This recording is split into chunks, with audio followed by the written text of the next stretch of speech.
Ford Transit passenger van side airbag is one big curtain airbag that protects you as the driver. Why would you want to remove the airbags and lose that protection? Yes, it's probably easier to remove them for your van build, but what if you could keep the airbags for safety and still have cabinets for storage? How? Easy.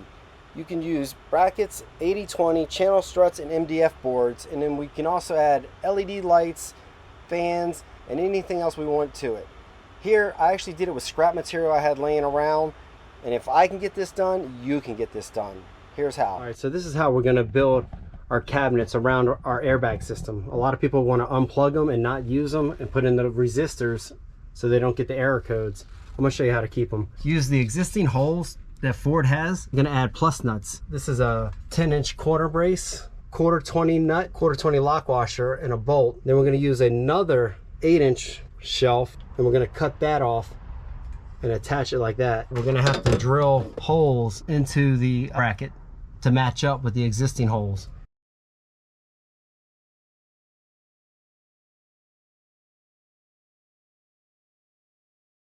We're going to use rivet nut tool, or plus nut tool, some people know it as. You can see threads inside there. Takes these little things, crushes them, and we come up to the existing holes in the Ford Transit van, and we can put nuts into them. We screw all of our stuff into here without having to add any more weight. Just take the mandrel, open it up, screw our 1/4x20 rib nut on there, put it into the hole, squeeze it all the way shut, unscrew. And I recommend getting a good tool. Don't get a cheap one. Now you can see it's perfectly in there. Was that hard? Not easy. How old are you now, Dad? 78.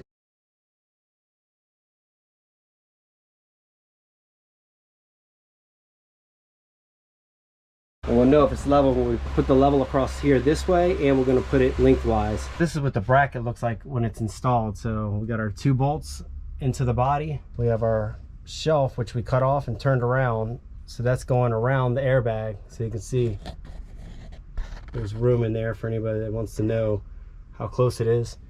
And then for the shelf that we're going to put on top, you can see this bolt right here. The shelf's going to rest on top of that bolt, and it's going to rest on top of here. So we're going to put our level on top of the bolt, and we're going to make sure it's level to this point. And as you can see, the bubble, we're on. So this shelf's level. What we're going to have to do now is go ahead and level all of our shelves. So we're going to take them off and get them level. I'll go ahead and check this one, see how bad it is. Look where the bubble is on that. That's horrible. Completely horrible. So we're going to go ahead and take this out, and we're going to bend this. The transit, the top of the wall starts to bend inward. So we actually got to bend this inward to make sure that this is level from when we put it up onto the wall. No fancy way to do it. In fact, all you do is just take this, put this on the ground like this, put both hands over, I put my body weight over top, and I just slowly bend my weight down. And like I said, it's not a perfect way, but you can see we got a little bend on it. We're going to put it up on the wall, measure with the level until we get it perfect.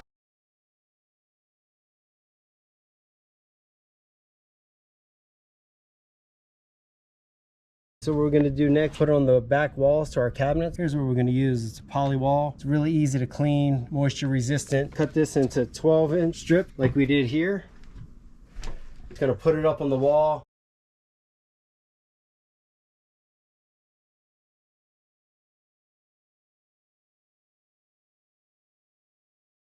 After making a custom fit, we glued magnets on the back to help hold it in place.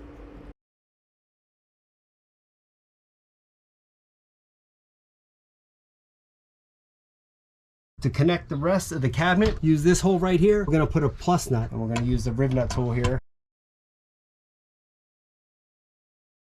The 1/4 plus nut actually doesn't fit in there. We're having a little trouble getting this in there. What we're going to do is we're going to have to drill it out with a step-up drill bit.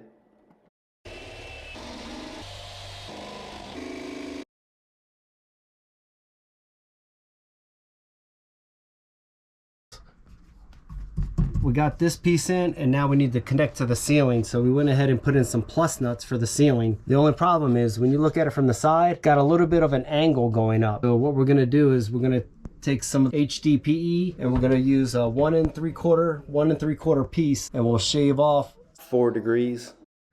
So then that will make this nice and straight and level. So we're going to attach this to the ceiling. So we got a 10-foot piece here, and we'll be able to connect clips and connect cabinets to it. This is 1 3/4, so that's why we're going to get a 1 3/4 by 1 3/4 block.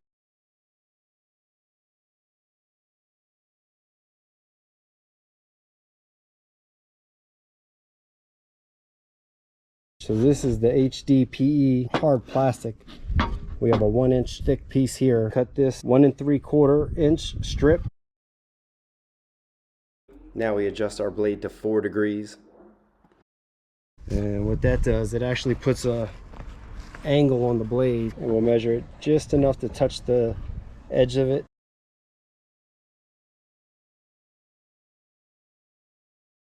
We'll go ahead and cut little 1 3/4 blocks out of this.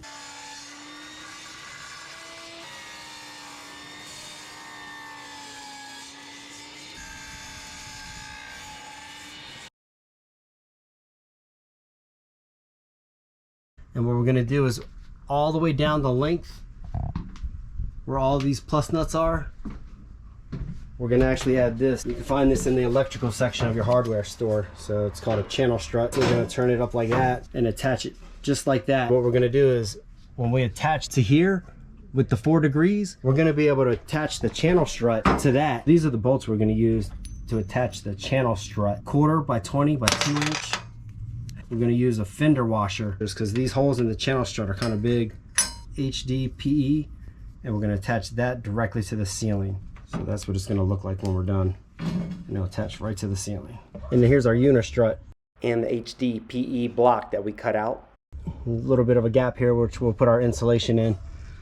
So how we're going to connect our 80/20 to the unistrut is by using these spring nuts. All right, so we got our channel strut attached to the ceiling. And now you see that spring is going to help keep that nut in place. If you look real close, you'll see these 2 edges are shaved off. When you put this up in there, that's the direction you want to turn, is turn toward the shaved edges so this fits. You look for a nice solid place to put the spring against.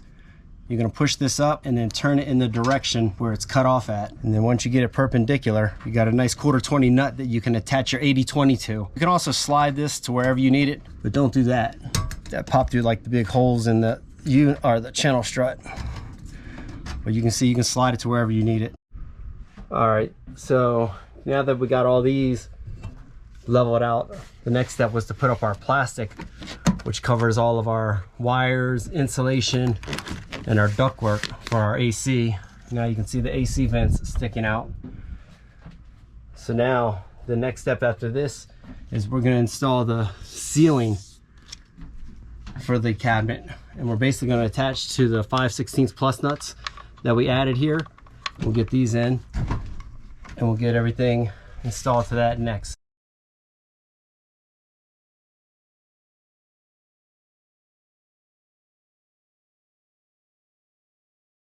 This is going to be our ceiling right here. You see where we put a couple holes so we can put it into the plus nuts. We had to trim the front corner because the transit starts to narrow inward near the front, and you can see what it's made of. So this will save us some weight. All right, and to hold that thin piece of wood up to the ceiling behind our cabinets, the plus nut was a 5/16/18, so we're going to use a 5/16/18 by 1.5. Next, we're going to use a split lock washer. You can see where it's split. When you tighten this down, this helps prevent it from vibrating loose. So we're going to put that next. 5/16 washer on there, 4-inch block, and we got a 5/16 hole in there. So that's what we're going to use. Put that up into the ceiling to help hold that thin board up into the ceiling behind our cabinets.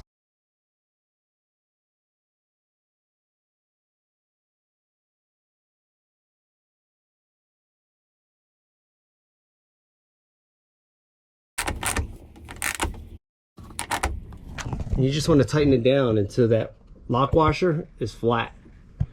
So this is what it looks like all the way down.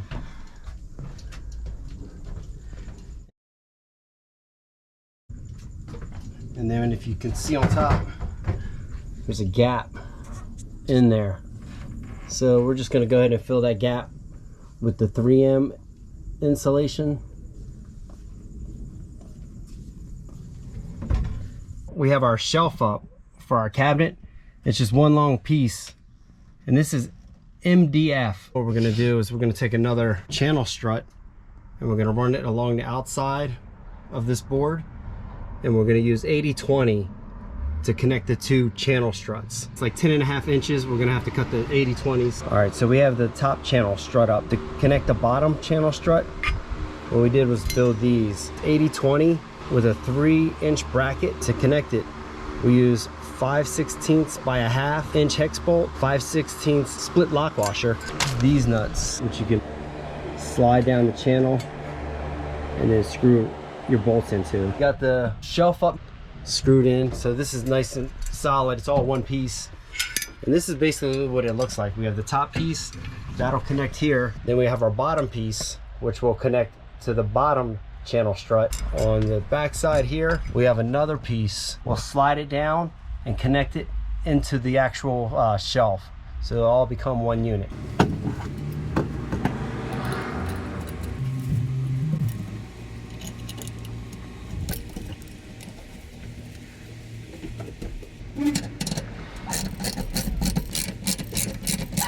So now we have all of our 80/20 attached to our channel struts. Now we can go ahead and put on the bottom channel strut. This MDF board, it was 10 feet by 4 inch. We cut it in half, install it as a part of our front of our cabinet. So we're gonna have to drill into the actual metal channel strut. What we're gonna use are wafer self-drilling tap screws.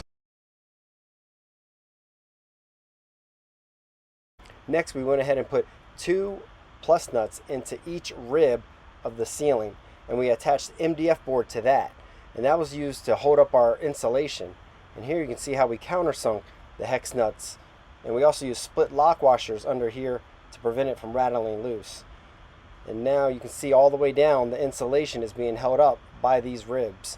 And what we also have is our wiring for our LED lights that we're going to have in the middle of the ceiling. So you can see here we use string and cut a hole in the insulation and pulled these through. So now we're also going to add 2 long MDF boards the length of the van that we will actually attach the paneling to. In addition to the LED lights that we're adding, we're going to keep the old light for the van, and we actually kept the old wiring to the van too and just clipped it back in. So what this is going to allow us to do is actually open the door. This will turn on, and then we'll be able to shut the door, and this will turn off after 30 seconds. Next, we're going to install our 3-inch LED lights to hook them up to your 12-volt system. You're going to drill a hole 2.5 inches, and we're going to use our hole saw right here. Wire it up after that. You use these clips on the side. You push them up vertically, push it up into the ceiling, and then it will actually pull the light into place.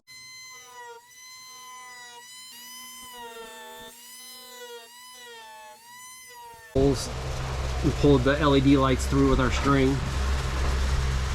Here's where we installed the original light that the Ford had in here. So when we open the door, this will turn on, and then when we shut it, it'll turn off after 30 seconds. Gives us plenty of time to turn our LED lights on. At this point, we went ahead and turned the LED lights on to make sure everything was working. So if there was a problem, we could troubleshoot it now. And then we went ahead and added MDF boards to the front of all the 80/20 to kind of hide everything, and then we installed our AC vents into these boards. And then we got our vents right here, adjustable.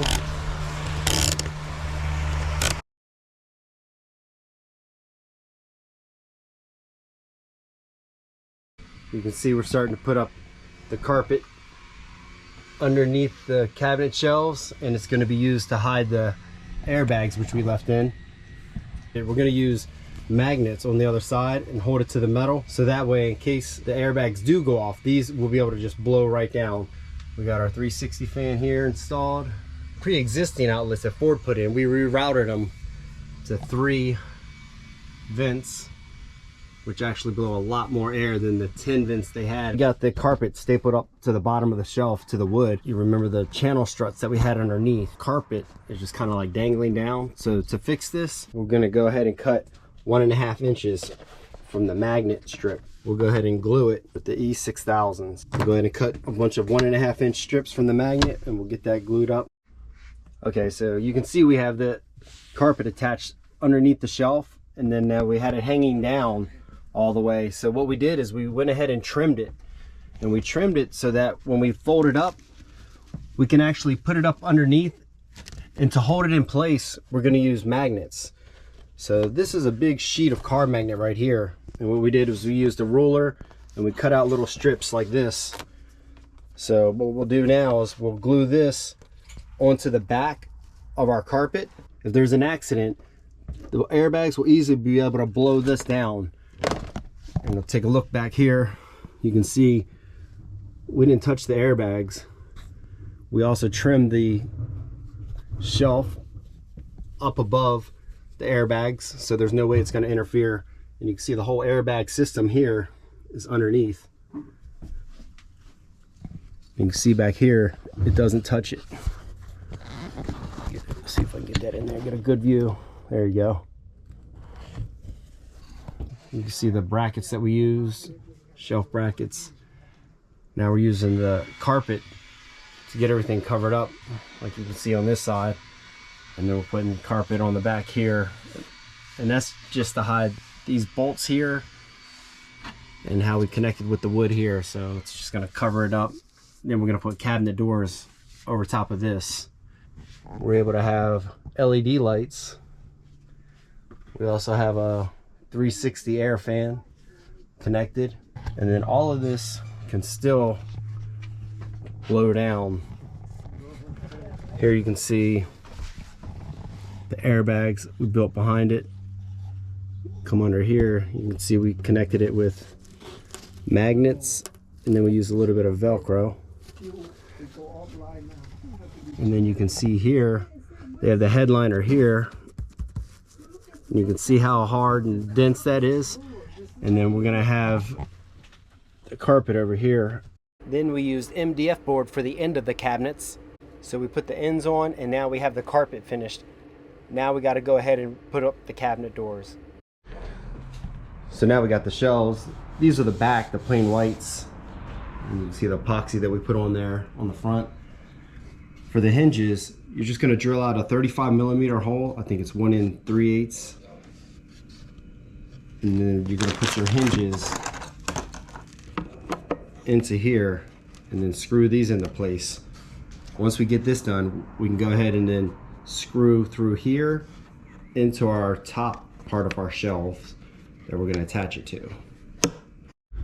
Now that we got the hinges on the back of the cabinet doors, the wood that we have here attached, we're going to just screw into this to attach the cabinets. So we'll hold them up and we'll screw right into that. All right. And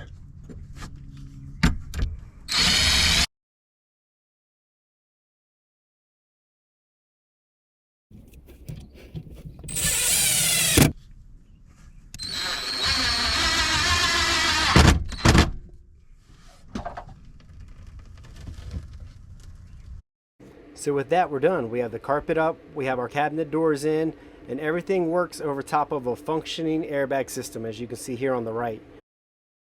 And here you can see on the left-hand side when the carpet's blown down, and on the right-hand side is when it's folded up.